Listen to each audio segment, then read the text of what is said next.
और एक महान सद्गुणी है, एक घोर दुर्गुणी है। दोनों के गुण कहाँ मिल रहे हैं? गुण तो तब मिलते हैं जब या तो दोनों सद्गुणी हो या फिर दोनों दुर्गुणी हो। रमाई काका ने कहा कि हम कहा दीक्षित के तुम संबंध शहर में कीने हो और शहरुई बहुरिया लाए, कहा तो सत्संग पर। तो बोले गुण मिलत है। कैसे? तो उन कहा बहुरिया पढ़ी लिखी अपने संग लाई है बिरारी। आजकल एडवांस जमाना है, तो इसलिए आजकल शहरों में, गांव देहात की तो बात अलग है, लेकिन शहरों में अपने बच्चे को आया की गोदी में डाल देती हैं और अपना पिलवा खिलावत में लेते हैं। वो लड़कों आयक देह थमाए और साथ में कुर्सी का ढेर सोवाए। तो ये जमाना है आजकल का, हम इतने एडवांस हो गए।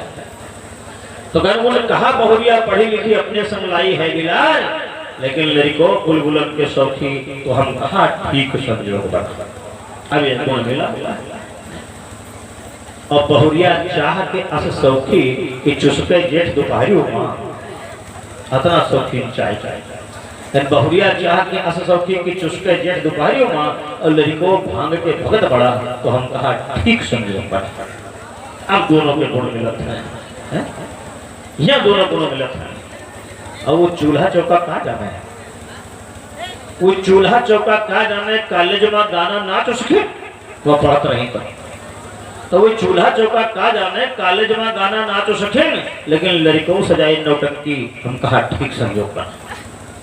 अब यहाँ दोनों का गुण मिल रहा है, नहीं तो गुण कहाँ मिलता है? तब ऐसे हमको दोनों गुण मिलता है? तो लड़कौना तो है सूद बरन, जब पत्रम देखे तो लड़कौना तो है सूद बरन और चढ़ा शनिचर सर साथी और बहुरियाओ राक्षसगण निकली, हम कहा ठीक संयोग पर। तो ये दोनों कष्ट नहीं हो, या तो दोनों खराब हो या दोनों अच्छे हो। तो मान लीजिए गुण मिल रहा है, नहीं तो एक सद्गुणी हो एक दुर्गुणी हो, तो गुण कहाँ मिल रहा है? यहीं से गड़बड़ी हो गई। इस जीवन रूपी गाड़ी को चलाने के लिए दो पहिए एक जैसे होने चाहिए थे, यहाँ एक जैसे नहीं हो पाए, तो गृहस्थी नरक बन गई, गृहस्थी जंजाल बन गई। पति पत्नी के रिश्ते ही आज वो नहीं रह गए। पति पत्नी के रिश्ते कैसे होने चाहिए पता है आपको? जैसे राम और सीता के थे, राम और सीता के थे पति पत्नी के रिश्ते। एक दूसरे के हृदय की बात को बिना बताए ही समझ जाए। जब गंगा पार किया प्रभु श्री राम ने, और वहां उतर करके खड़े हुए नाव के बाहर जब केवट ने गंगा पार कराया, तब बाबा गोस्वामी तुलसीदास जी कहते हैं कि उतरी ठाड़ी भय सुर शरीरेता वंदे वेद मातरम। उतरी ठाड़ी भय सुर शरीरेता वंदे वेद मातरम। श्री राम समेता वंदे वेद मातरम। श्री राम समेता वंदे वेद मातरम। केवट उतरे दंडवत की वंदे वेद मातरम। वंदे वेद मातरम। प्रभु समुचे यही कछु नहीं दीहा। वंदे वेद मातरम। वंदे वेद मातरम। यही शिय चाँद दिखाई। वंदे वेद मातरम। ओ मणि मुंदरी मत मुकुट उठाई। वंदे वेद मातरम। ओ मणि मुंदरी मत मुकुट उठाई। वंदे वेद मातरम। ओ मणि मुंदरी मत मुकुट उठाई। वंदे वेद मातरम।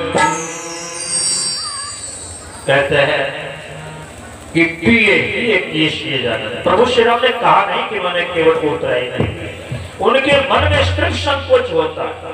प्रभु सब कुछ यही कुछ महीने उनके मन में संकोच हुआ, तो माता सीता जी जान गए। पिए ही कि अपने पति के हृदय की बात जानने वाले मणिमुंडली मणिमरुद। ये है पति पत्नी का रिश्ता। अगर पत्नी को अपने हृदय की बात पति को बतानी पड़े तब पति जाने, तो फिर समझ लो भी आप परिपूर्ण नहीं है। अगर पति को अपने हृदय की बात बतानी पड़े तब पत्नी जाने, तो अभी संबंध उस परिपक्वता में नहीं पहुंचा है। शायद अभी पति और पत्नी के रिश्ते में प्रगाढ़ता की जरूरत है, समर्पण की जरूरत है, गांधीर्य की जरूरत है। तब इस विषय को आप जान जाएंगे गहराई से दोनों से, चूंकि ये पति पत्नी का रिश्ता ये शारीरिक रिश्ता नहीं होता, ध्यान रखना। जहां पर दो शरीर एक आत्मा बन जाते हैं, शरीर दो होते हैं, अलग अलग दिखाई देते हैं, लेकिन आत्मा उनकी एक हो जाती है। और इसीलिए आपको बताते हैं हमारे यहाँ सनातन संस्कृति में वैदिक विधान में विवाह के बाद कहीं तलाक का कोई प्रावधान नहीं, क्योंकि यहाँ पति पत्नी के रिश्ते को, विवाह को एक समझौता, एक कबूलनामा, एक शर्तनामा नहीं माना जाता है। यहाँ पर भक्ति का योग माना जाता है विवाह, समर्पण की पराकाष्ठा, इसलिए जन्म जन्मांतरों का रिश्ता होता है। बड़ा सुंदर कहा गया कि पति पत्नी का संबंध सदा, पति पत्नी का संबंध सदा आत्मिक संबंध का है। पति पत्नी का संबंध सदा आत्मिक संबंध कहता है।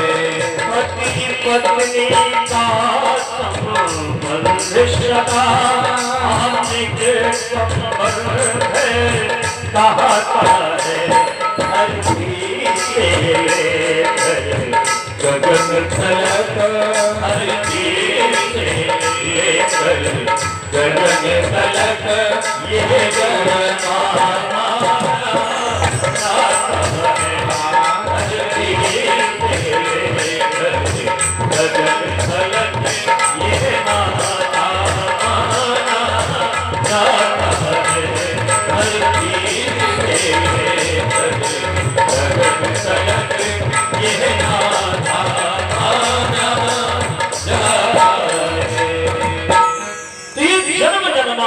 रिश्ते होते हैं, शारीरिक रिश्ते नहीं होते, या आत्मिक स्तर पर जुड़े हुए रिश्ते होते हैं।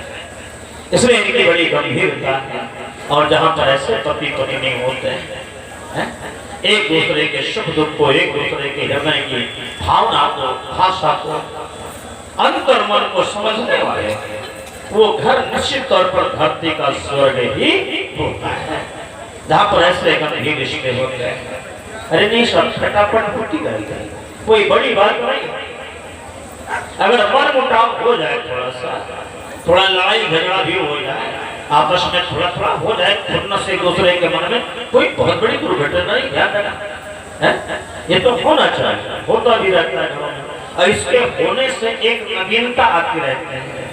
थोड़ा मन फूल गए, थोड़ी देर बाद फिर ठीक हो गए, नॉर्मल हो गए।